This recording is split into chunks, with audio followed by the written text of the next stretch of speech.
자, 계시록 요약 75번째, 75번째입니다. 계시록은 1장 예수 그리스도의 계시라 그랬고요. 2장, 3장에는 7교회, 7등잔대에 대해서 말씀하는 것입니다. 모두 이기는 자는 주님이라는 보상을 내려주신다라는 말이 있고, 그리고 성령의 교회들에게 하시는 말씀을 귀 있는 자들은 들을지어다 라고 했습니다. 4장, 5장에는 내 생물 24장로 하늘 예배에 대해서 말씀하는 거고요. 6장부터 9장에는 7인, 7나팔에 대해서 말씀하는 것입니다. 11장에는 두 증인, 두 감람나무, 두 등잔대에 대해서 말씀하는 것이고, 14장에는 14만 4천 명 순결한 신부에 대해서 말씀하는 것입니다.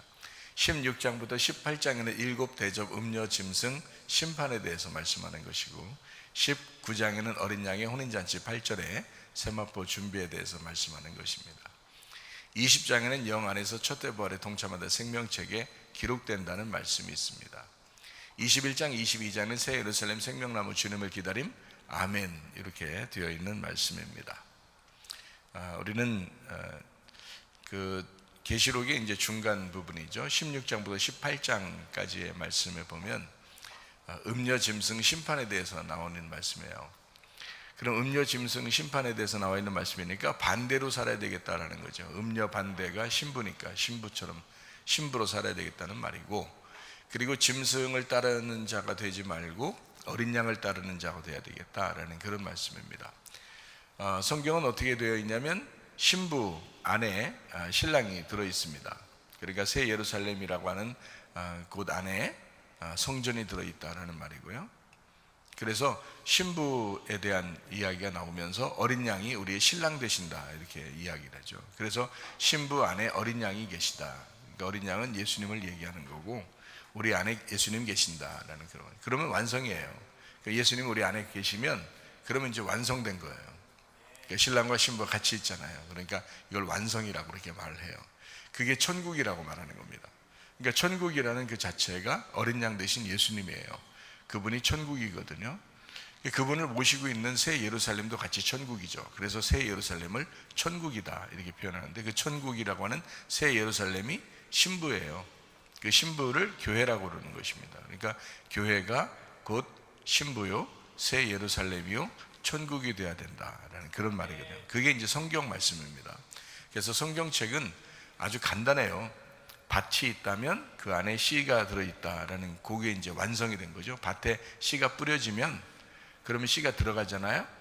그러면 이제 밭은 완성된 거예요. 씨가 들어왔으니까. 그러니까 씨가 있는 밭이 된 거죠. 그러니까 보화가 있는 밭이 된 거란 말이에요. 그러니까 완성이라는 거죠.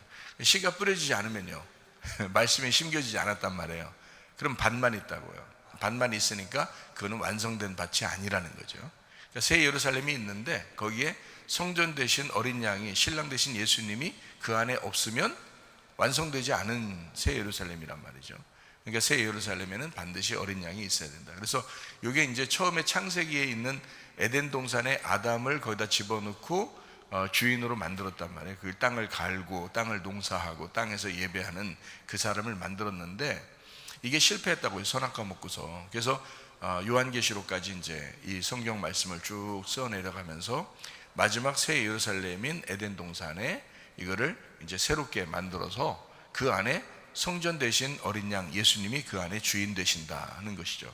그러니까 우리 마음은 원래 마음이 있는데, 태어난 마음이 있는데 예수님을 믿고 새로운 마음이 됐다는 거죠. 새로운 마음이 돼서 그 안에 신랑 대신 예수님이 우리가 예수님을 모시고 있다. 그러면 완성됐다는 거예요. 이게 천국이라는 거예요. 성경의 마지막 완성이라는 거죠. 그렇게 이제 성경을 보면 다 이 성경책은 다 누구에게 쓴 말씀이 되는 거예요? 나에게 쓴 말씀이 되는 거죠. 다른 사람에게 쓴 말씀이 아닙니다. 나에게 쓴 말씀이다 라는 것을 우리가 분명히 알고 말씀을 보면 이해가 될 것이다 라는 그런 말이죠. 자, 계시록 18장 4절 말씀입니다. 내 백성아 거기서 나와 그의 죄에 참여하지 말고 그가 받을 재앙들을 받지 말아라 라고 했습니다. 그러니까 내 백성이 음녀의 길에 가고 있었단 말이에요. 그러니까 벗어나서 신부의 길로 와야 된다라는 그런 말입니다. 계시록 19장 8절 빛나고 깨끗한 세마포 옷을 입었는데 그게 세마포는 성도들의 옳은 행실이다 라고 이야기했습니다. 19장 9절 말씀이요. 어린 양의 혼인잔치에 청함받은 사람들, 이 사람들이 참 복받은 사람인데 이 사람들은 참되신, 하나님의 참되신 말씀이다 라고 했어요. 진리의 말씀이 되었다라는 말입니다. 참되신 말씀이 되었다라는 그런 말이에요. 그 사람들이 어린 양의 혼인잔치에 청함을 받았다라는 거죠. 그러니까 우리가 말씀을 읽었다 들었다는 것도 중요하지만, 그것부터 시작하는 거니까 그것도 중요하지만 말씀이 되어야 된다라고 이야기하는 것은 그걸 경험해야 되고 그 말씀대로 살아야 된다는 것을 이야기하는 거예요. 그 사람들이 어린 양의 혼인잔치에 청함받은 신부가 된다라는 것을 여기서 말씀해 주고 있는 것입니다. 계시록 19장 11절 말씀이요, 하늘이 열린 것을 보니까 백마와 그것을 탄 자가 있는데 이름은 충신과 진실이다. 그가 공의로 심판하며 싸운다라고 했습니다. 충신이란 말은 믿음이라는 말이고요, 진실이란 말은 진리라는 말입니다. 그러니까 예수님 자체가 그런 분이라는 거죠. 아주 신실한 진리다, 이렇게 표현하는 것이죠. 19장 12절 말씀입니다. 그 눈은 불꽃 같고 그 머리에 많은 관들이 있고 이름 쓴 것이 하나 있는데 자기밖에 아는 자가 없다. 19장 13절 말씀이요, 그가 피 뿌린 옷을 입었는데 그 이름은 하나님의 말씀이다 라고 했습니다. 모든 게 이제 다 말씀이라겠죠. 하나님 말씀에 대해서 다른 여러 가지를 이렇게 설명하고 있다, 이렇게 말합니다. 19장 14절 말씀입니다. 하늘에 있는 군대들이 희고 깨끗한 세마포 옷을 입고 백마를 타고 그를 따르더라. 백마 타고 예수님이 앞서 나가니까 신부들도 백마 타고 이제 따라간다는 거죠. 다 뭐 하러 가냐면 영적 전쟁을 하러 가는 거예요. 영적 전쟁하러. 계속 승리하는 거죠. 이기고 또 이기고 이기고 또 이기고 하는 그런 얘기입니다. 여러분이 사는 것은 한 번 이겼다고, 믿음 한 번 가졌다고 신앙생활이 완성된 게 아니에요. 날마다 우리가 싸워야 되는 것이죠. 날마다 싸워서 날마다 이겨야 합니다. 그게 영적 싸움이라는 거예요. 그러니까 우리는 늘 백마 타고 늘 주님을 따라가서 이기고 또 이기는 사람들이 돼야 된다는 거죠. 그러니까 한 번 이겼다 끝, 이게 아니고 계속 이겨야 된다. 지금도 이겨야 된다라는, 지금도 이기고 살아야 된다. 누구하고 싸워서 이기는 거예요? 자기 자신하고 싸워서 이겨. 자기 자신하고 싸워서 이긴다고 그러니까 사람들이 내 자신이 뭐가 얼마나 크게 잘못했길래 나하고 싸우나 이러는데, 그게 아니라 나의 육체라는 게 있단 말이에요. 성경에, 그죠? 나의 육체라는 게 있고 나의 몸이라는 게 있어요. 몸하고 싸운다는 게 아닙니다. 막 몸 때리고 이러면 안 돼요. 몸하고 싸우는 게 아니라 나의 육체, 악한 영적 존재하고 싸우는 거란 말이에요. 그래서 내 속에 있는 악한 영적 존재, 땅의 운명, 본토 친척 아비집, 내가 태어날 때부터 가지고 나왔던 그 육체, 그거하고 싸우는 거란 말이에요. 그러니까 이건 뭐 죽을 때까지 싸워야 되죠. 그래서 날마다 이기고 또 이기고 또 이기고 이렇게 나가야 된다라는 그런 말씀을 해주고 있는 것입니다. 그래서 우리는 예전에 아니고 나중에도 아니고 지금이다. 고린도후서 6장에 나와 있는 말씀을 합니다. 베드로전서 5장에는 우리가 교만한 사람 하나님이 대적하시고 그리고 겸손한 사람에게 하나님이 은혜를 주신다라고 했어요. 겸손한 사람은 왜 겸손해졌어요? 낮아졌기 때문에 그래요. 그냥 혼자 나 낮아져야지 한다고 낮아지는 게 아니라 계속 이제 두들겨 맞고 계속 부딪히고 하는 거예요. 그러면서 자기가 이제 낮아지는 거죠. 그런 사람이 겸손해지는 거거든요. 그러니까 아주 그냥 짓눌려졌다는 거죠. 짓눌림 받았다, 이런 사람을 겸손하다 이렇게 해요. 뭐 많이 아파도 겸손해지고요, 그리고 가정에 문제가 있어도 겸손해지고요, 이렇게 다른 사람하고 이렇게 부딪혀도 겸손해지고요. 다 도움되는 겁니다, 자기한테. 그래서 이거를 자꾸 낮추는 거죠, 이렇게. 그걸 겸손이라 그렇게 말해요. 그렇게 겸손해지면 은혜를 받게 돼요. 마음이 부드러워지거든요. 그래서 은혜를 받게 된다라는 말이고요. 계시록에 이제 20장에 보면 이제 영혼, 목 잘린 영혼이 나오죠. 그래서 그들이 다스린다, 1000년 동안 다스린다라고 되어 있는데, 목 잘렸다, 그 말은 예수님 안에서 머리가 바뀌었다라는 그런 말이라고 했죠. 그죠? 그러니까 우리 머리로 계속 사는 사람이 있고, 뭐 교회를 뭐 다니고 설교를 뭐 그렇게 많이 들어도 머리 안 바뀌면 그건 아직 구원받은 건 아니죠. 그건 아직 구원받은 건 아니에요. 그러니까 자기가 자기를 잘 알아요. 자기가 머리가 이제 바뀌었나 안 바뀌었나를 잘 알아요. 자기가 머리가 바뀐 사람은 말씀도 잘 들을 것이고, 머리가 바뀐 사람은 말씀도 잘 읽을 것이고, 머리가 바뀐 사람은 말씀 안에서 순종하려고 할 것이고, 머리가 바뀐 사람은 겸손할 것이다, 이 말이죠. 그러니까 자기가 자기를 보면 알죠, 뭐. 그죠? 내가 겸손한가 아닌가 자기가 자기를 보면 금방 알아요. 근데 분명한 사실은 머리가 잘리지 않으면, 제 머리가 바뀌어서 그리스도가 내 머리가 되지 않으면 거듭난 것은 아니다. 그냥 교회를 다니는 거죠. 거듭났다면 반드시 머리가 바뀝니다. 머리가 우리의 예수 그리스도가 되셔야 그게 구원받은 사람이다라는 그런 말씀입니다. 우리는 남자답게 강건하라고 우리가 배웠는데요, 고린도전서 16장 13절 말씀해 보니까 깨어 믿음에 굳게 서서 남자답게 강건하라라고 되어 있습니다. 그러니까 남자는 누구를 말한다고요? 예수님을 말한다고요. 그러니까 남자답게 강건하라라는, 성경에서 우리는 이제 성경을 이제 전체적으로 보면, 이제 요약해서 전체적으로 보면 남자는 예수님밖에 없어요. 그리고 여자는 다 우리들을 말하는 겁니다. 그죠? 그러니까 여자는 우리들이고 남자는 예수님밖에 없어요. 물론 이제 새 예루살렘 안에 성전이 들어가 있고 신부 안에 신랑이 들어가 있고 우리 새 예루살렘 안에 이제 어린 양이 이제 성전 되셔서 주인 되시잖아요. 그럼 이렇게 되면 이제 새 예루살렘과 어린 양이 하나가 되잖아요. 그러니까 남자가 여자요, 여자가 남자가 되는 거죠. 그래서 서로 하나 됐다. 예수님이 우리요, 우리가 예수님 되었다 해서 하나 되었다라고, 그걸 천국이라고 얘기하는 거거든요. 주님 안에서 하나 됐다 이렇게 말하는 거거든요. 그건 말씀으로 하나 됐다는 것을 의미하는 것이거든요. 그러니까 말씀이 여러분 속에 들어와서 말씀이 경험되었다, 이제 이런 것을 이야기하는 것입니다. 그러니까 예수님답게 우리가 강건해야 된다. 주님은 늘 이길 텐데, 주님은 늘 강건할 텐데, 우리가 늘 여자같이 자꾸 연약한 척한다, 그래서 그렇게 하지 마라. 그는 핑계대는 것이다. 자기가요, 핑계대는 것이다. 그러니까 남자답게 강건하라, 예수님답게 강건해야 된다라는 그런 말씀입니다. 계시록 19장 14절 말씀에 군대들이, 하늘에 있는 군대들, 신부들입니다. 깨끗한 세마포를 입고 백마를 타고 그를 따른다라고 했습니다. 그러니까 우리는 신부라고 해서 연약한 자를 얘기하는 게 아니에요. 뭐 상처받았다, 시험 들었다, 뭐 기분 나쁘다 이런 거 없어요. 그거는 신부가 아니죠. 그 사람들은 신부 아닙니다. 신부는 주님을 따라가서 함께 전쟁하는 자들이에요. 용사입니다. 용사. 그것을 성경에서 표현해 주고 있다. 그래서 계시록 19장 8절 말씀에 신부는 빛나고 깨끗한 흰 세마포를 입은 자이다, 하나님의 옳은 행실을 가진 자이다 라는 그런 말이고, 또 로마서 13장 12절 14절 말씀해 보니까 어둠의 일을 벗고 빛의 갑옷을 입어라, 오직 예수 그리스도로 옷 입어라. 빛의 갑옷, 어둠과 싸우기 위해서 빛의 갑옷 예수 그리스도를 입어야 된다라고 했습니다. 만약에 여러분이 계속 어둠 가운데 있다면 빛의 갑옷을 입지 못한 거죠. 그리스도를 입지 못한 거죠. 그러니까 여기에 어둠과 싸우기 위해서라도 빛의 갑옷을 입어야 된다라고 말씀합니다. 에베소서 6장 11절 13절 말씀해 보니까 마귀의 간계를 능히 대적하기 위하여 하나님의 전신갑주를 입어야 된다. 하나님의 전신갑주를 입어라. 왜? 악한 날에 너희가 능히 대적하고 모든 일을 행한 후에 서기 위함이라. 자, 그러면 넘어졌다, 쓰러졌다, 시험 들었다, 상처받았다, 기분이 안 좋다. 자, 그러면 이제 어떻게 된 거예요? 전신갑주를 안 입은 거죠. 전신갑주를 안 입은 거지. 그러니까 좋은 말 할 때 전신갑주 입읍시다.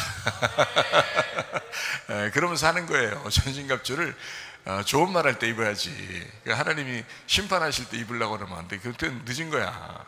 그러니까 설교할 때 좋은 말로 이렇게 할 때 말이에요, 그때 전신갑주를 입어야 돼. 악한 날에 싸우기 위해서, 마귀의 간계를 능히 대적하기 위해서 전신갑주를 입는 거잖아요. 마귀의 간계가 뭐라고요?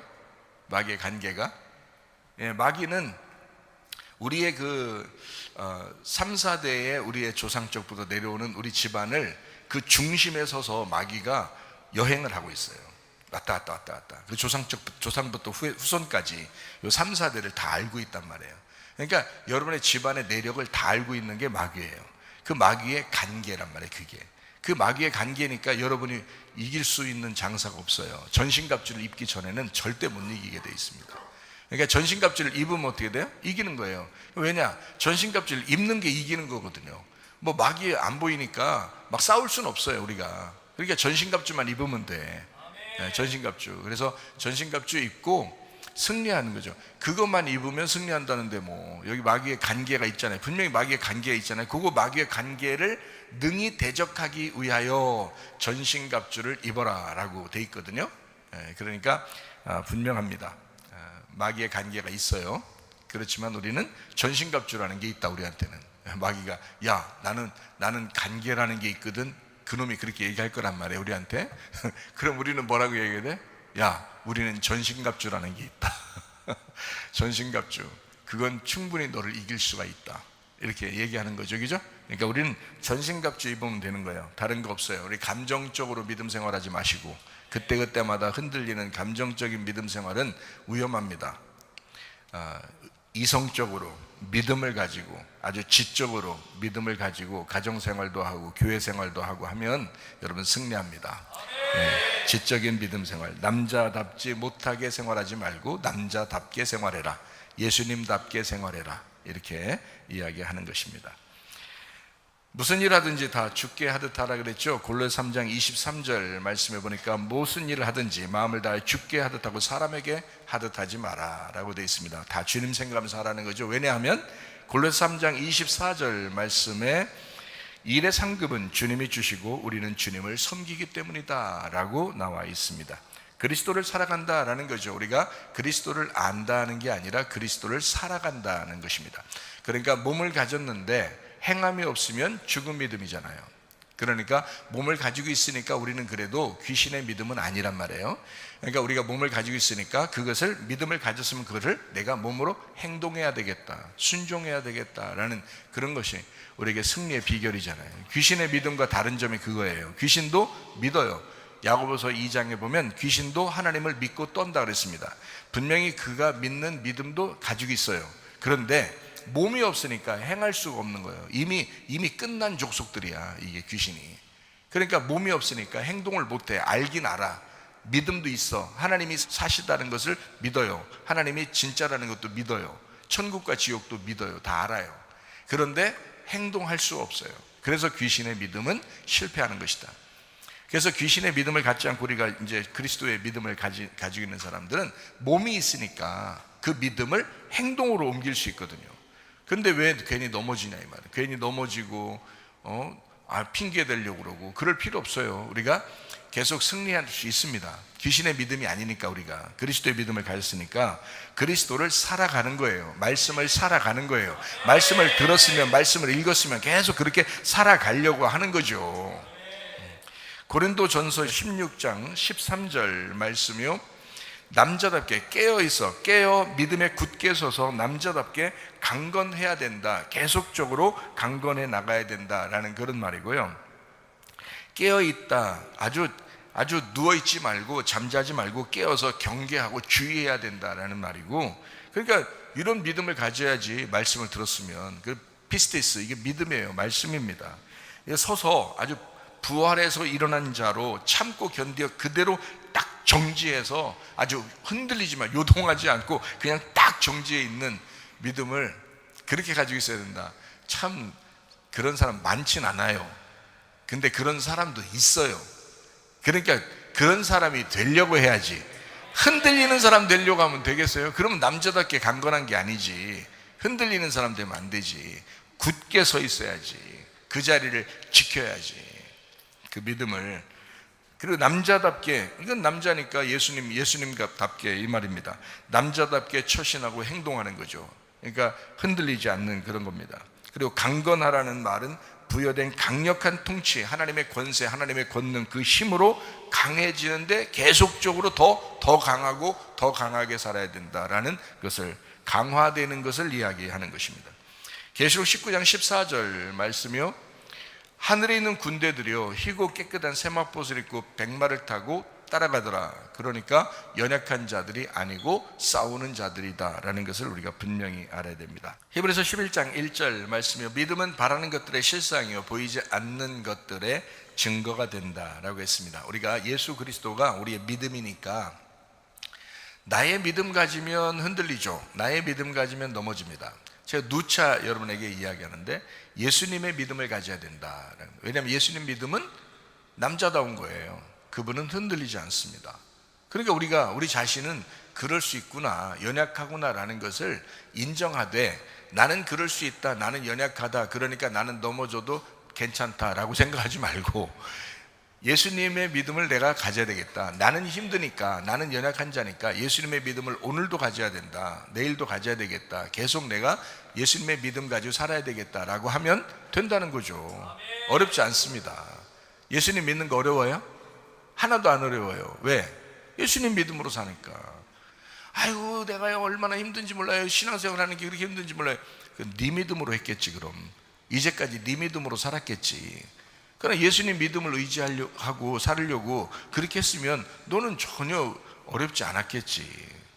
네 믿음으로 하려 했으니까, 그러니까 어려웠던 거지. 예수님의 믿음으로 하면 어렵지 않지. 굳게 서야 된다, 이런 말이죠. 계시록 19장 8절 말씀이요. 빛나고 깨끗한 세마포 옷입니다. 이것은 주님께서 우리에게 입혀주셔야 되는 말이고, 이 진리의 말씀을 얘기하는 겁니다. 로마서 13장 12, 14절 말씀, 빛의 갑옷이 있고 그리스도를 입어야 된다라고 했습니다. 이것도 진리의 말씀입니다. 그리스도니까. 에베소 6장 11절 13절 말씀이니까, 마귀의 간계를 능히 대적하기 위하여 하나님의 전신갑주를 입어라.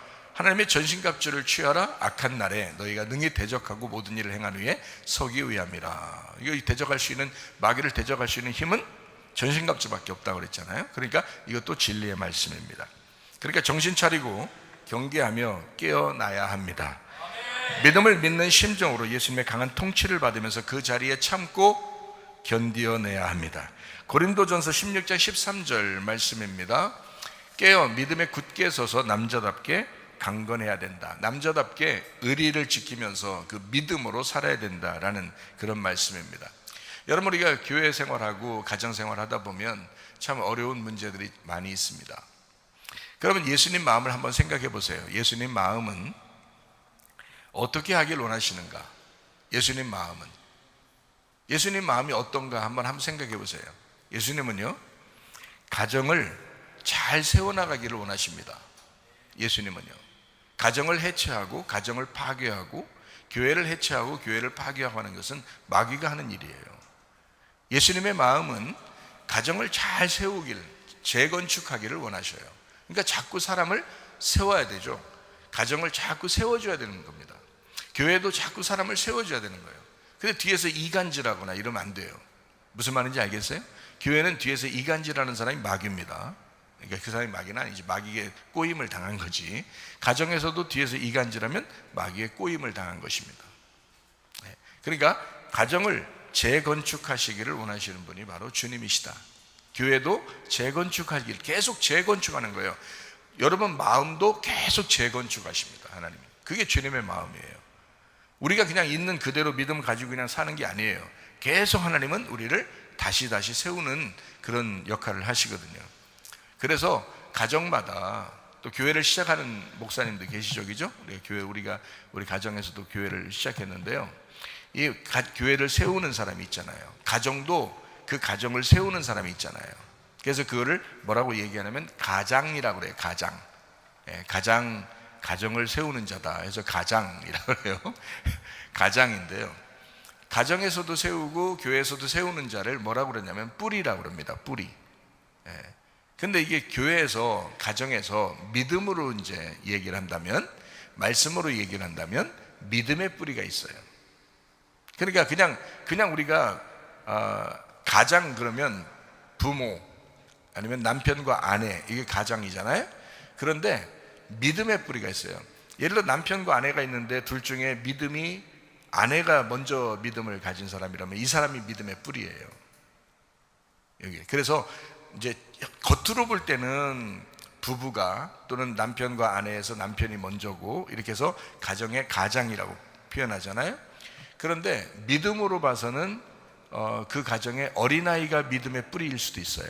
왜냐하면 위에가 믿음이 없으면 이제 자녀들 중에서 그 사람이 진짜 믿음을 가지고 있으면 그 사람이 믿음의 뿌리가 되는 거예요. 그러니까 믿음의 뿌리라고 하는 것은 그냥 교회 다녔다고 믿음의 뿌리가 아니에요. 그냥 아무 말씀이나 들었다고, 성경 많이 읽었다고 믿음의 뿌리가 되는 게 아니에요. 진리의 말씀을 들으셔야 합니다. 진리의 말씀을 들은 그 뿌리가 돼야 되는 거예요. 생각해 보세요. 모래가 자기는 모래인데 집을 아무리 크게 세우면 뭐예요? 풍파가 딱 오면 그냥 다 무너지잖아요. 이해가 돼요? 그러나 이게 반석 위에 세워야 되거든요. 이 반석이 될 때, 그리스도가 우리의 반석이 될 때 이게 뿌리가 된 거거든요. 믿음의 뿌리. 그래서 하나님은 가정마다 믿음의 시작과 뿌리를 만듭니다. 이 뿌리는 반드시 하나님이 보상합니다. 주님이 그 뿌리를 붙잡고 있어요. 위에는 그냥 올라온 거예요. 뿌리를 붙잡는 거라고요. 네. 하나님은 뿌리를 붙잡고 있어요. 그래서 그 뿌리에게는 죽으면 반드시 보상을 하나님이 주십니다. 예, 그러니까 시작이라는 게 분명히 있다. 예수님 마음이라고 하는 게 뭘까? 우리 보고 주님 중심으로 살으라고 하는 것이고, 말씀 중심으로 살으라고 하는 것이고, 설교, 그러니까 교회 중심으로 살아가라, 이것을 주님의 마음이라고 얘기해요. 성경에서 우리가 이제 요약하는 거잖아요, 그죠? 고린도서 6장 2절 말씀해 보니까 보라, 지금이라 은혜 받는 것도 구원받는 것도 지금이다. 자, 그러니까 주님 중심 언제예요? 지금. 말씀 중심 언제예요? 지금. 교회 중심 언제예요? 지금. 그러니까 이게 항상 지금이라는 거죠. 그러니까 예전에 뭐 교회 좀 열심히 했는데요, 이런 거는 의미가 없다고 그랬잖아요, 그죠? 앞으로 내가 교회를 위해서 내가 살 건데요 하는 건 의미가 없어요. 지금이란 말이에요. 지금.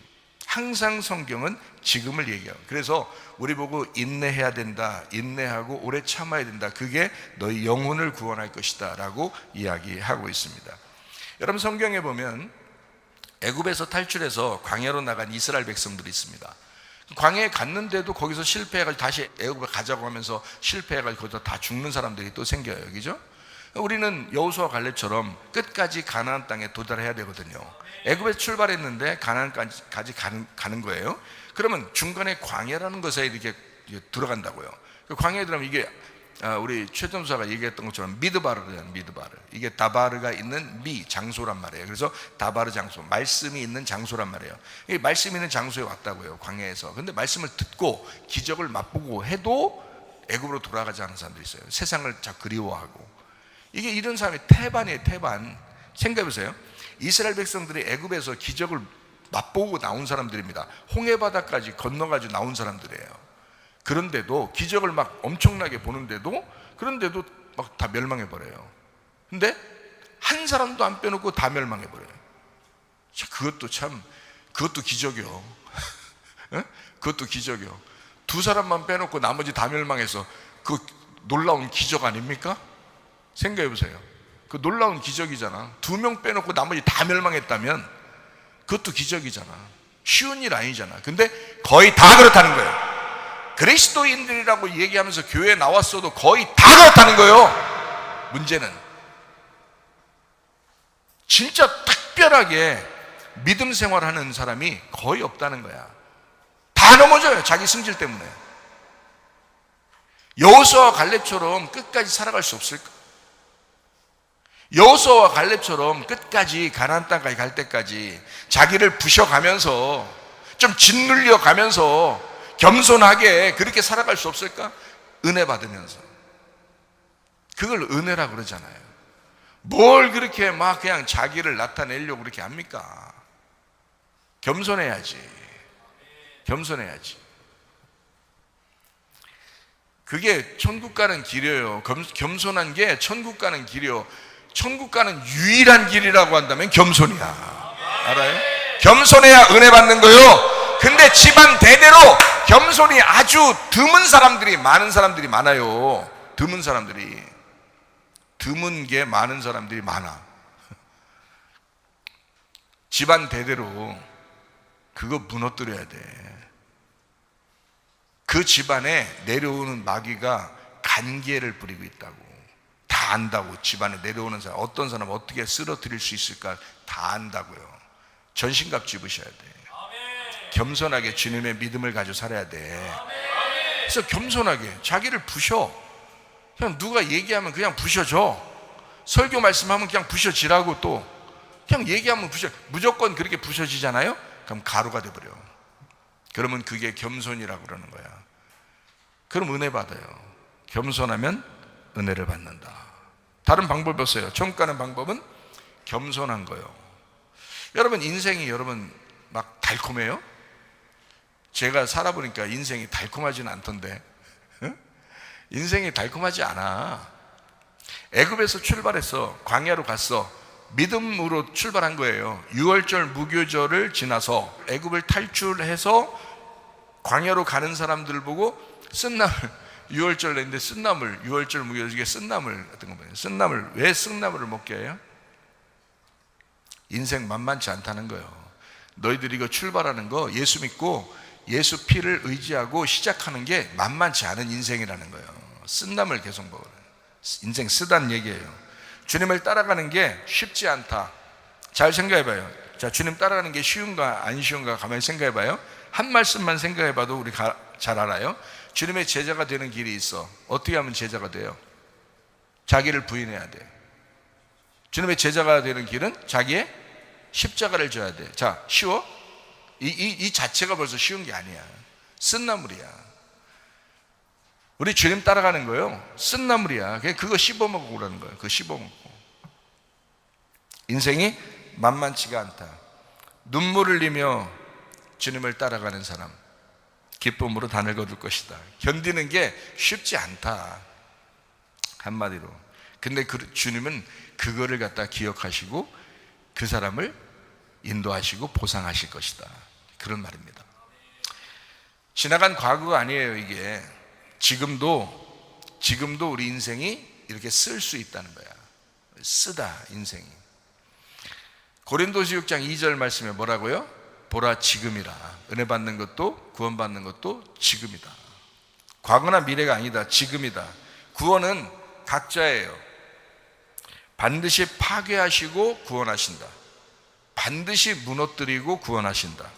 그래서 누가복음 19장 10절 말씀에 인자가 온 것은 잃어버린 자를 찾아 구원하려 함이니라. 아폴리미라고 그랬죠? 진멸되고 파괴되고 멸망당한 자들만 찾아서 구원하겠다 말씀을 하는 것입니다. 예수님은 우리에게 막 사망을 주려고 하는 분이 아닙니다. 생명을 주려고 하는 분이에요. 예수님은 길이요 진리요 생명이라 그랬잖아요. 그러니까 생명을 주시려고 하는 분이에요. 살리려고 하는 분이란 말이죠. 살리는 분이다, 살리는 말씀이다. 그게 예수님이라는 거죠. 이게 생명이라는 말이에요. 그러니까 여러분, 반드시 누가 먼저 살아야 돼요. 가정마다 누가 살아야 그 나무가 살아요? 뿌리가 살아야 사는 거예요. 하나님은 이 생명을 줘서 살리려고 하거든요. 가정을 살리려고 할 거 아니야. 교회를 살리려고 할 거 아니야. 하나님 마음이라며. 그게 주님의 마음이라며. 그럼 주님의 마음은 가정을 살리려고 하고 교회를 살리려고 해. 그럼 뭐가 중요해? 가장 중요한 게 뿌리가 가장 중요하다니까. 그 뿌리만 살면 살아요. 그 나무는. 뿌리가 죽으면요, 위에 나무나 열매는 없는 거야. 뿌리만 죽으면. 그러니까 마귀는 반드시 뿌리를 넘어뜨리려고 하는 거예요. 반드시 뿌리에 공격을 합니다. 뿌리의 믿음과 정면 대결하는 게 마귀예요. 그러니까 전신갑주 입지 않으면 이길 수가 없어. 마귀는 여러분을 너무 잘 알아. 태어날 때부터 여러분 모든 성격과 모든 상황과 환경을 다 알아, 마귀가.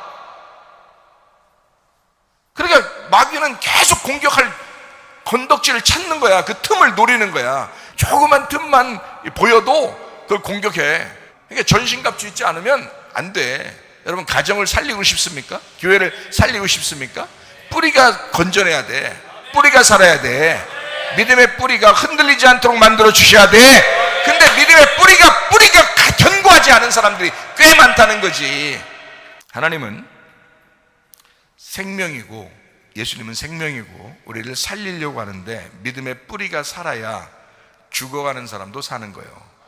믿음의 뿌리가 살아야. 근데 자기 뿌리를 생각을 못해. 그래서 흔들리면 나무는 다 흔들려 버리는 거죠. 그거 그렇잖아요. 뿌리가 뽑히면 그냥 나무는 넘어지는 거예요. 간단합니다. 마귀는 여러분을 너무 잘 알아요. 여러분 성격을 너무 잘 알아. 금방 넘어뜨릴 수 있어요. 여러분이 마귀라고 생각해. 여러분을 넘어뜨리기 위해서 여러분이 마귀라고 생각해봐. 하루 못 가. 넘어지는 게 하루 못 간다고. 그래도 우리가 지금 하루 지나고 뭐 이렇게 가는 거는 주님이 붙들고 있기 때문이야. 전신값 입으려고 그래도 말씀 자꾸 듣기 때문이야. 집안마다 믿음의 뿌리를 견고하게 하십시다. 믿음의 뿌리만 견고해지면 그러면 그 나무는 살아 열매를 맺게 돼 있어. 뿌리만 그대로 견고하면요, 그냥 다 자양분을 다 받아들여가지고 말씀만 쫙 위로 올리면요, 그냥 열매면 그냥 맺게 돼 있어. 그 사람이 흔들려 버리면 자녀들이 다 흔들려 버려요. 참 놀라운 일이죠. 생명은 반드시 살리려고 하는 게 생명이에요. 생명의 본질입니다. 고린도서 6장 2절 말씀에 보라 지금이라 그랬습니다. 은혜 받는 것도 구원 받는 것도 지금이다. 왜 자꾸 이걸 제가 자꾸 여러분에게 알려주려고 그래요? 생명이라고 하는 것은 나 옛날에 믿음의 뿌리를 잘 가졌는데, 나 그때는 열심히 했는데 그래서 괜찮을 거야 라는 생각은 버리라는 거야. 지금 생명이다. 예수님이 나 옛날에 생명이었어 이 말이에요. 성경에서 지금 생명이라는 거 아니야. 그럼 여러분과 저도 지금 살아야 될 거 아니야. 지금 살고 있어야 될 거 아니에요. 옛날에 살았던 게 아니라 지금 살고 있어야 되는 거 아니야. 지금 생명이니까. 그러니까 지금이라는 거예요. 과거의 믿음 자랑하지 마세요. 지금이 중요합니다. 지금 여러분이 은혜 받으셔야 돼. 지금 구원 받으셔야 돼. 그렇죠? 이 말은 너 구원 절대 못 받았을 거야 이 말이 아니잖아요. 지금도 구원으로 살아야 돼. 지금도 구원 안에서 살아가고 있어야 돼. 지금도 겸손하고 있어야 돼. 지금 겸손해야 돼. 지금 그게 은혜인 거야. 이렇게 말씀하는 거잖아요. 예전에 내가 겸손했는데 그때 은혜 받았는데요, 그래서 구원 받은 건데요, 지금 너가 겸손하냐 이거야. 네가 지금 겸손하고 있냐? 너 지금 은혜가 있느냐? 너 지금 구원 안에서 살아가고 있느냐? 이거잖아요. 보라 지금이라. 각 가정에서 믿음의 뿌리를 능가할 사람은 없습니다. 자녀가 여기서 태어나서 살다가 여기서 나왔어요. 결혼을 했어요. 그리고 남편과 함께 믿음의 뿌리를 거기서 다시 그 한 가정이 되면 믿음의 뿌리가 되는 거거든요. 그래서 그 사람들은 또 거기서 따로 믿음의 뿌리가 돼요. 이쪽 집안에서 이제 나왔으니까 여기서 따로 믿음의 뿌리가 돼요. 그래서 그 자녀들에게 이 사람들, 이 부부의 믿음의 뿌리를 통해서 그 가정의 자녀들에게 믿음이 전수됩니다. 근데 여기에서 이제 결혼하지 아직 않은 그런 자녀가 여기 집안에 있으면 믿음의 뿌리가 흔들리면 자녀가 같이 흔들려요. 여기서요. 이 자녀가 결혼해서 믿음의 사람을 만나가지고 믿음의 뿌리를 내리면 그 가정은 따로 믿음의 뿌리가 되는 거예요. 그거를, 이 열매를 자꾸, 이 씨를 자꾸 전달해주고 이 열매를 자꾸 전달해주기 위해서 뿌리가 견고한 나무로 자라나는 거예요. 그게 뿌리야. 뿌리가 하는 역할이라고. 그 나무를 성장시키는 역할. 그래서 또 다른 뿌리가 내린 그 나무를 키우기 위해서 이 나무가 희생한 거죠. 계속 가지를 친 거죠. 그죠? 자기 혼자 그냥 여기다 다 갖다 붙여놓으려고 하는 게 아니고, 이거를 따로 결혼해서 믿음의 사람을 만나 거기서 믿음의 뿌리를 내리도록 만들어 줄 때까지, 그때 우리는 믿음의 뿌리가 흔들리지 않고 이 아이를, 자녀를 잘 여기서 믿음의 뿌리로 견고하게 세울 책임이 있다 이거예요. 하나님은 믿음의 뿌리를 놓고 그것을 보호합니다. 왜냐하면 그게 흔들리면 가정이 흩어지는 거예요. 가정의 믿음이 흐트러져 버려요. 그래서 어느 누구도 이 가정에 있는 한 믿음의 뿌리를 능가할 사람은 없다. 남편이 됐든 아내가 됐든 부모가 됐든 자녀가 됐든 믿음의 뿌리가 항상 우선이다. 믿음을 처음 가진 그 사람이 항상 우선해. 그 가정에 항상 우선이다. 그 사람이 흔들리지 말아야 된다. 참, 이거 정신 차려야 돼요. 정신 차리셔야 돼요. 가정마다 새로 가정을 만들었잖아요. 그 가정은 그 사람들이 뿌린 거야. 그 사람들이. 남편에게 아내가 뿌리일 수 있고요, 아내에게 남편이 뿌리일 수 있습니다. 부모에게 자녀가 뿌리일 수 있는 거고요, 자녀에게 부모가 뿌리일 수 있는 겁니다. 뿌리. 믿음의 뿌리를 얘기하는 겁니다. 그냥 겉으로 볼 때는 아버지 엄마가, 남편과 아내가 뿌리죠. 가장이죠. 근데 믿음으로 보면 믿음을 가진, 믿음을 전수받은 자가 있단 말이에요. 믿음을 처음 그 가정에 심은 자가 있다고요. 그 사람을 믿음의 뿌리 뿌리라고 얘기하는 거예요. 그러니까 이 믿음이라고 하는 건요, 보이지 않는 영적 전쟁이기 때문에 주님도 거기에 굉장히 예리하게 신경을 많이 쓰셔요. 그러니까 마귀의 관계가 있다는 거예요. 항상 마귀는 어떤 방법을 통해서 틈만 보이면 넘어뜨리려고 할 거란 말이죠.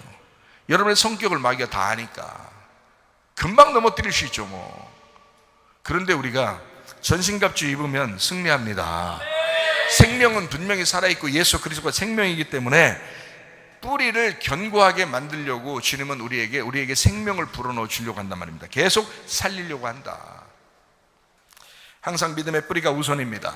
믿음의 뿌리가 흔들리면 나무 전체가 흔들리기 때문에 주님도 뿌리를 아주 견고하게 만들려고, 뿌리를 중심으로 살게 만들려고 관심을 갖는다라는 그런 말씀입니다. 주님은 여러분에게 분명히 피할 길을 내주실 겁니다.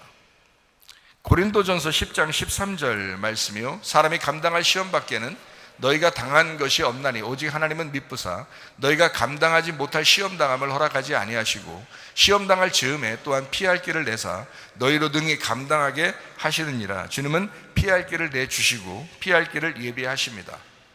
그런데 넘어졌어요. 왜 넘어진 거예요? 자기 정욕에 따라서, 자기 정욕으로 넘어진 것입니다. 자기 승질에 넘어진 거예요. 자기 정욕에 넘어지고 자기 승질에 넘어진 거지, 반드시 하나님은 말씀이 기억나게 했든지 아니면 어떤 사람을 통해서라도 이걸 피할 길을 반드시 내줬어요. 반드시 이길 수 있도록 해주셨거든요.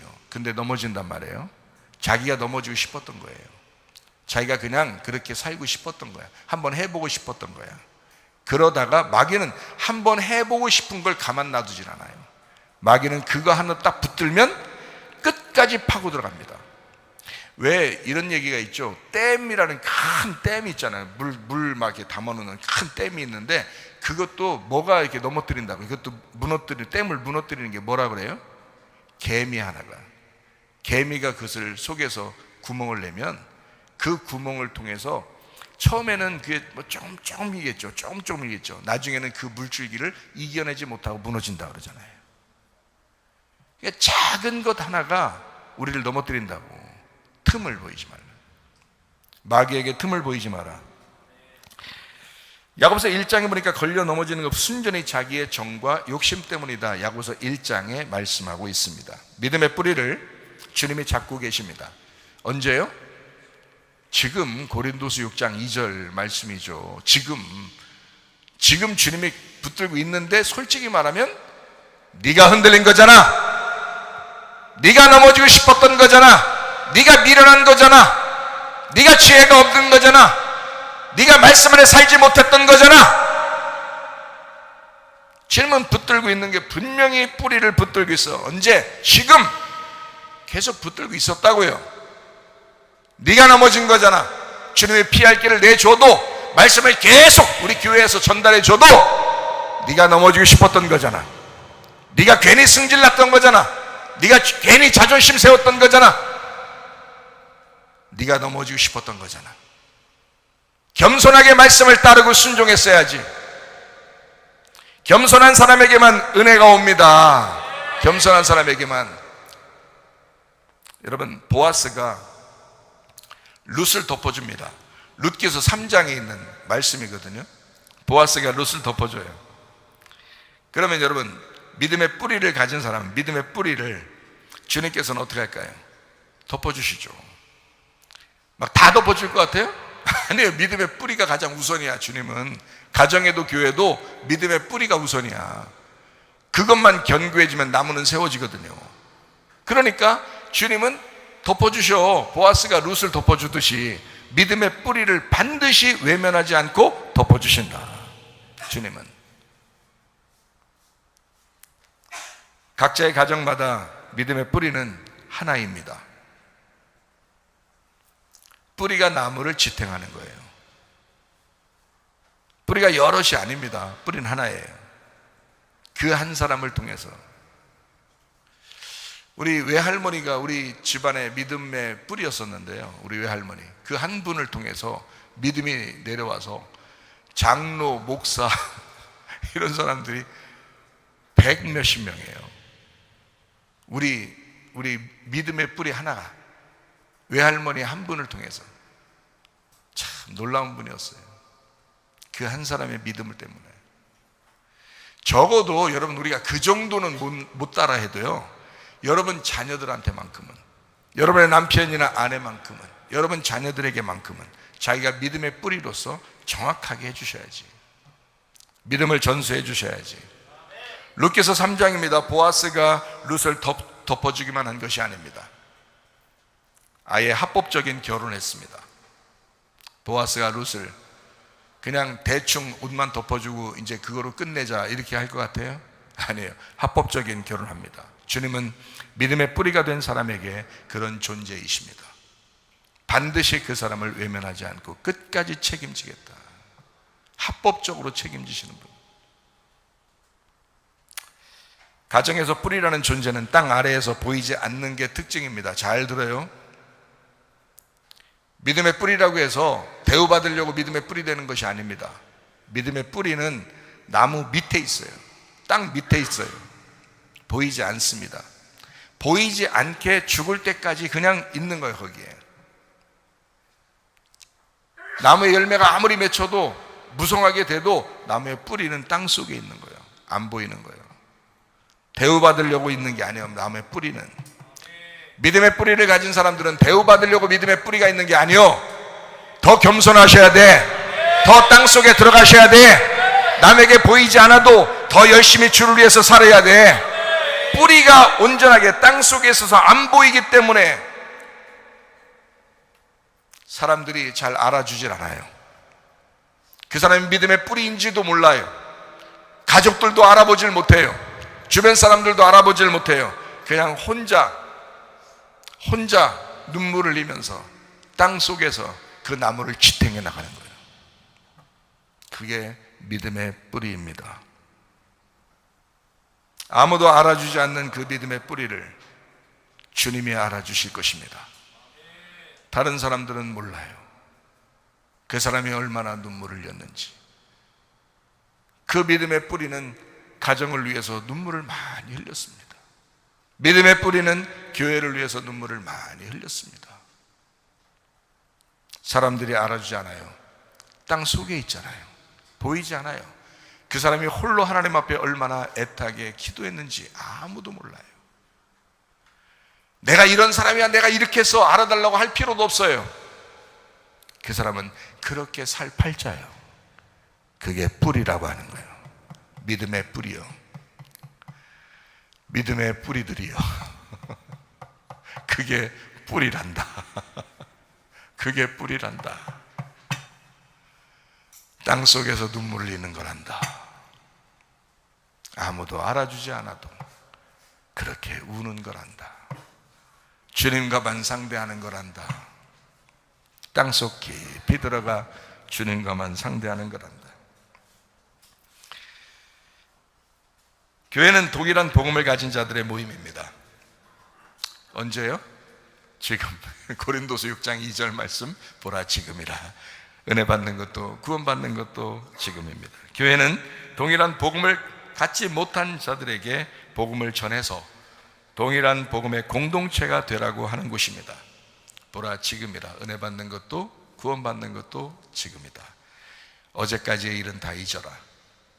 오늘 새로운 날이 왔다. 지금 말씀이 새롭게 전달되었다.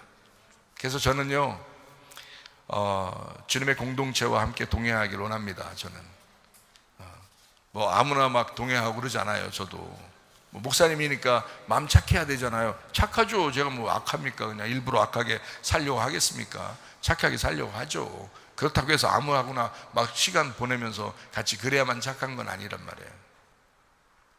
고린도전서 1장 10절 말씀입니다. 형제들아, 내가 우리 주 예수 그리스도의 이름으로 너희를 권하노니 모두가 같은 말을 하고 너희 가운데 분쟁 없이 같은 마음과 같은 뜻으로 온전히 합하라 라고 되어 있습니다. 같은 마음을 가지고 살아야 되겠다. 같은 말을 하면서 살아야 되겠다. 같은 의견을 가지고 살아야 돼. 그런 사람들과 같이 동행하라 이렇게 말하죠. 여러분, 사람이 왜 이렇게 쓰러지고 넘어지고 시험 들고 상처받고 그러는지 알아요? 주변 사람 때문에 그렇습니다. 주변 사람 때문에. 그럼 주변 사람, 어떤 사람하고 여러분이 동행하면 좋겠어요? 예, 미련한 사람하고요? 아니면 지혜로운 사람하고요? 지혜로운 사람하고 동행하면, 그러면 여러분 넘어지지 않겠죠. 말씀하고 동행하면 넘어지지 않겠죠. 근데 우리가 자꾸 미련한 사람과 함께 동행하려고 한단 말이죠. 그러니까 사람이 넘어지는 거예요. 쓰러진단 말이에요. 자, 그러니까 잠언 13장 20절 말씀에 이렇게 되어 있습니다. 지혜로운 자와 동행하면 지혜를 얻고 미련한 자와 사귀면 해를 받느니라 라고 되어 있습니다. 미련한이라고 하는 말이 있고 지혜로운이라는 말이 있습니다. 지혜로운 자와 동행하면 지혜를 얻는다라는 말은 우리가 좀 알겠는데, 미련한 자와 사귀면 해를 받는다라는 말은 이게 원어를 같이 봐야 좀 이해가 돼요. 미련한이라고 하는 말이 캐실이라는 단어예요. 캐실이라는 단어가 이게 살찌고 배부른 교만한 것을 얘기합니다. 그러니까 살찌고 배부르고 교만한, 이 교만하다고 하는 건 여러분 겸손하지 않다는 걸 의미하는 거잖아요. 겸손하지 않다는 말은 짓눌려지지 않았다는 말이고 자기 의견이 강하다는 말입니다. 그죠? 자기 주장이 강하다, 자기 자존심이 강하다, 고집이 세다, 자기 말을 많이 한다. 이게 이제 이런 미련한 사람이거든요. 그게 살찌고 배부른 교만한 사람입니다. 이건 미련한 사람이다. 자, 이 사람도 사귀면 어떻게 되냐? 사귀면이라는 라라는 말인데, 이 라라는 말이 뭐냐면 풀을 함께 뜯어먹고 지내면이란 말이에요. 그러니까 그 사람하고 함께 말하고 그 사람하고 함께 풀 뜯어먹고 앉아있으면 이 말이에요. 함께 먹고 함께 말하고 함께 지내고 있는 걸 얘기하는 겁니다. 그런 사람하고.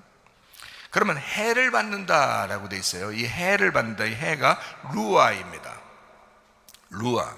이 루아라고 하는 단어가 뭐냐면 귀가 손상된다는 단어예요. 참 이상하죠? 여러분, 해를 받는다는 말은 뭔가 손해받는다 이런 말이 돼야 되잖아요, 우리가 생각할 때는. 근데 손해가 아니라 귀가 손상된다 이런 말이에요. 한마디로 말하면 하나님 말씀을 못 듣게 막아놓는다는 얘기예요. 하나님 말씀이 안 들려오게. 여러분, 제가 그러잖아요. 시험 든다, 상처받는다, 뭐 문제가 있다라고 하면 승질난다 이러면 벌써 말씀을 안 듣고 있다는 것이 증명되는 것입니다. 말씀을 안 듣고 있다, 안 들려오기 시작하는 거죠. 그러면 이 사람이 지금 누구와 함께 다른 말을 하고 있다는 거예요. 지혜로운 자와 말하고 있는 게 아니고 다른 사람과 말을 많이 했든지 아니면 다른 거 엉뚱한 생각을 많이 했든지 다른 누구와 다른 말을 많이 하고 있었다. 이걸 금방 알 수 있습니다. 자, 루아, 귀가 손상을 받는다. 귀가 손상받는다는 말은 결국 무슨 말이냐? 진리의 말씀을 듣지 못하게 만들고 라는 말입니다. 자, 미련한 자와 사귀면 결국 진리의 말씀을 듣지 못하게 만들고 라는 말이에요. 이 말이 결국 귀에 들리지 않도록 만들고 진리의 말씀이 들리지 않도록 만들고. 여러분, 우리 교회에서 흘러나오는 이 말씀을 자꾸 들으셔야 합니다. 여러분. 그게 여러분이 살 길이에요. 제가 여러분이 그게 살 길이라고 얘기를 자꾸 해주는데, 제가 살 길이라고 얘기해주면 여러분이 아니 목사님이 혼자 설교하시고 혼자 그거 살 길이라고 자꾸 얘기하면 어떡해요? 라고 누가 얘기할지도 모르지만 그래도 얘기해야 돼요. 이 말씀을 자꾸 들으셔야 돼. 어쩔 수가 없어요. 진리의 말씀을 자꾸 들으셔야지. 엉뚱한 말을 자꾸 들으면 안 돼. 귀가 손상된다고. 진리의 말씀이 안 들린다고. 그러니까 진리의 말씀을 자꾸 들으셔야 된다고. 여러분, 진리의 말씀을 미련한 사람하고 사귀면 안 된다라는 의미가 뭐라고요? 왜라고요? 왜 미련한 사람하고 사귀지 말라고 그랬다고? 예, 귀가 손상되니까 그런 거야. 진리의 말씀이 안 들리기 시작하니까 그러는 거예요. 그러니까 상처받았다 그러지. 그러니까 시험 든다 그러지. 그러니까 미련한 짓을 하고 다니는 거예요. 그게 진리의 말씀이 안 들리니까. 계속 진리의 말씀만 들린다고 생각해 보세요, 여러분. 아침 저녁으로 진리의 말씀이 계속 귀에 막 때리고 귀에 계속 생각나고 계속 귀에 들린다고 생각해 보세요, 여러분. 시험 들겠어요? 상처 받겠어요? 그 사람이 뭐 미련해서 넘어지겠어요? 절대 그럴 수 없습니다. 하나님이 그 사람을 붙잡아요. 하나님이 그 사람을 보호하십니다. 하나님이 우리를 시험 들지 않도록 하기 원하고 상처받지 않길 원하고 하나님 우리의 마음을 붙들어 주길 원하시는 분이 우리가 넘어지는데 가만 두고 있다면 뭔가 이 사람이 뭔가 하고 있었던 게 있었단 말이에요. 진리의 말씀이 들리지 않도록 이 사람이 누군가와 이야기하는 게 있었다고요. 자기 혼자 생각하는 게 있었다고요. 자기가 뭔가 다른 거 본 게 있었다고요. 그러니까 그렇게 되는 거예요. 그래, 미련해지는 것 같이. 미련한 게 뭐예요? 진리의 말씀 안 듣는 게 미련한 거예요. 진리의 말씀을 안 듣는 게 미련한 거라고. 진리의 말씀 들으면, 아까 그 미련한 놈하고 사귀면 해를 받는데 진리의 말씀을 듣지 못하게 만든대. 그러면 진리의 말씀을 들으면 어떻게 될 거예요? 그러면 그 사람은 지혜로운 자와 동행한 거지. 진리의 말씀이 들리면, 진리의 말씀이 계속 들리고 있으면 이 사람은 지혜로운 자와 동행하고 있는 거지. 금방 답이 나오잖아요. 지혜로운 자와 동행하면 할라크, 예라크, 함께 걸으면, 이 말입니다. 주의 말씀과 함께 동행하는 거예요. 주의 말씀을 계속 같이 듣는 거예요. 같이 읽고 듣고 말하고. 그러면 지혜를 얻는다. 학함, 이게 지혜롭게 된다라는 말입니다. 지혜롭게 된다. 그 사람 미련하게 되지 않는다. 지혜롭게 된다. 사람들이 왜 이렇게 미련한 짓을 하느냐? 말씀 안 들어서 그렇습니다. 여러분, 솔직히 말하면 지혜로운 자와 동행하면 지혜를 얻게 되고 미련한 자와 사귀면 해를 받느니라. 자, 음녀가 뭐예요? 미련한 자요. 음녀가 진리의 말씀을 듣지 못하게 하는 자요. 진리의 말씀을 듣지 않는 자가 음녀야. 여러분, 신부가 뭐예요? 진리의 말씀을 듣는 자야. 지혜로운 자야. 신부 되시기를 바랍니다. 우리 한 목소리 기도하겠습니다. 하나님 앞에 기도해. 하나님, 내가 미련한 자 되지 않게 하시고 지혜로운 자 되게 하옵소서. 진리의 말씀이 들리게 하옵소서. 기도합니다. 우리 하나님 아버지 인도하시고 사랑하심을 감사합니다. 주 뜻대로 살다가 주님 만나게 도와 주시옵소서. 지혜로운 자 되게 도와 주시옵소서. 비염은 떠나갈지어다. 아토피 떠나갈지어다. 위장병 떠나갈지어다. 어지럼증 사라질지어다. 두통은 사라질지어다. 류마티스 간염 떠나갈지어다. 어깨 통증 사라질지어다. 어리디스크 목디스크 떠나갈지어다. 심장병 온전해질지어다. 각종 종양 암덩어리 떠나갈지어다. 감기 몸살 온전해질지어다. 협착증 사라질지어다. 건선 피부 온전해질지어다. 이명은 사라질지어다. 자가면역 질환 온전해질지어다. 식도염 사라질지어다. 유리결석 떠나갈지어다. 전립선 온전해질지어다. 우울증, 불면증, 공황장애, 들어오므란 초조 다 떠나갈지어다. 음란, 거짓, 도질, 미움, 욕심 다 떠나갈지어다. 하나님 아버지, 음녀의 길에서 벗어나 신부의 길을 가게 도와 주시옵소서. 미련한 자의 길에서 벗어나 지혜로운 자와 동행하게 도와 주옵소서. 진리의 말씀이 들리는 귀가 되게 하옵소서. 성령이 교회들에게 하시는 말씀을 귀 있는 자가 듣고 살게 하옵소서. 지금 생명 되신 우리 주님, 우리의 가정과 교회를 살려 주시옵소서. 아픈 자는 치료받게 도와주시고 문제가 있는 가정들은 아버지 해결되게 도와주시옵소서. 성령으로 충만케 하실 줄로 믿습니다. 몸이 연약한 자 있습니까? 하나님 찾아가 주셔서 만져주시고 머리끝에 발까지 하나님 건강하게 하시사 영과 몸이 건강하여 하나님 앞에 예배드리다가 주님 만나게 하옵소서. 주님과 동행하다 주님 만나게 하옵소서. 예수님 귀하신 이름 받들어 기도 올리옵나이다. 아멘. 주님 감사합니다. 우리 하나님 아버지 함께 하시고 사랑하심을 감사합니다. 우리 하나님 도와주시옵소서.